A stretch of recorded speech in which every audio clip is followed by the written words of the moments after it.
오늘 아침 신문 시작합니다. 네, 국내 아파트 관리비가 일반 물가보다 2배 정도 큰 폭으로 오르고 있다는 기사 먼저 보겠습니다.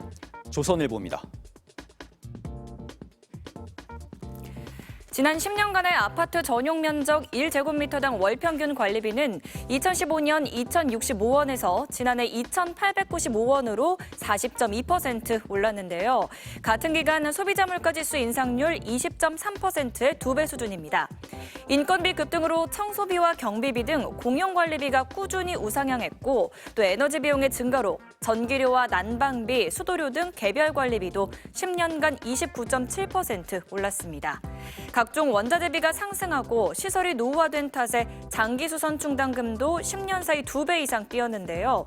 시기별로는 9월에 아파트 관리비가 10년 새 가장 많이 오른 것으로 나타났는데 기후변화로 길어진 여름철이 전기료 부담으로 이어졌다는 분석이 나옵니다. 다음은 매일경제입니다. 지방 버스 터미널들이 운영난을 견디지 못하고 폐업하는 사례가 속출하고 있습니다.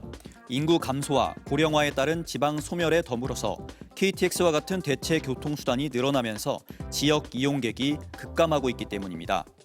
2018년부터 지난해 상반기까지 7년간 폐업한 민영터미널은 38곳에 달했고요.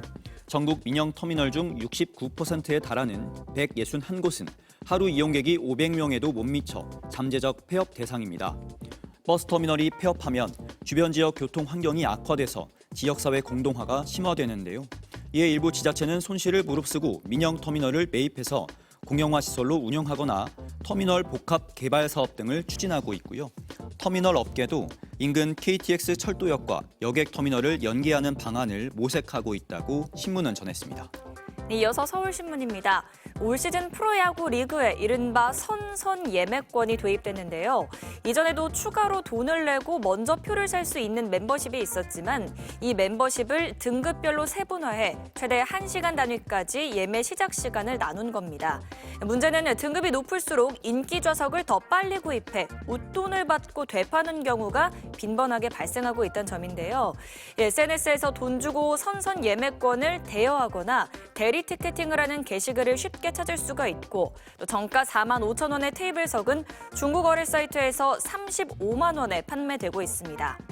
대부분의 구단들은 선선 예매권 구매 인원과 또 구입할 수 있는 좌석 수도 제한하지 않고 있어 일반 예매자들이 뒤늦게 예매를 시도하면 남은 좌석이 많지 않은 상황인데요.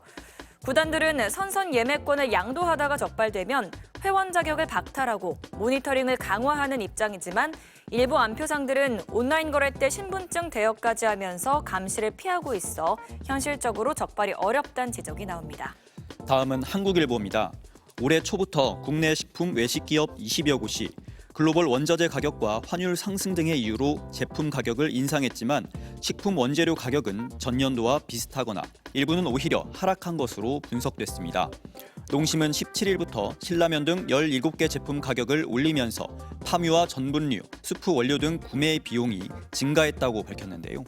파묘 가격은 전년보다 9.8% 오른 게 사실이지만 같은 기간 라면의 또 다른 주 원재료인 밀가루 가격은 11% 하락했고요. 다음 달 1일 라면 16개 가격을 7.5% 올리는 오뚜기도 파묘 평균 매입 단가는 4% 오르는 데 그쳤지만 오뚜기가 수입하는 콩기름 가격은 20% 이상 떨어졌습니다.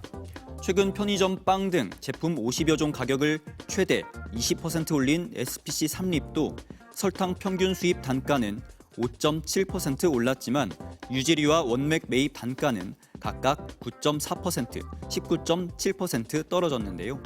이러한 식품업계의 릴레이 가격 인상이 기업의 수익으로 곧장 이어질 거란 기대에 해당 기업들의 주가는 올랐습니다.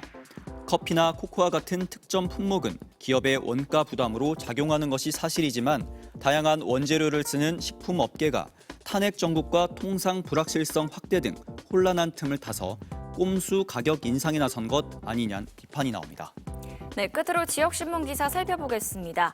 국제신문인데요. 부산시가 전국 최초로 존엄사를 지원하는 서비스를 시행합니다. 부산시는 24일부터 생애 말기 안심 돌봄 서비스를 시행한다고 밝혔는데요. 임종 간호와 공영 장례를 연계해 생애 말기 환자가 마지막 순간까지 존엄성을 유지할 수 있도록 돕는 것이 목표입니다.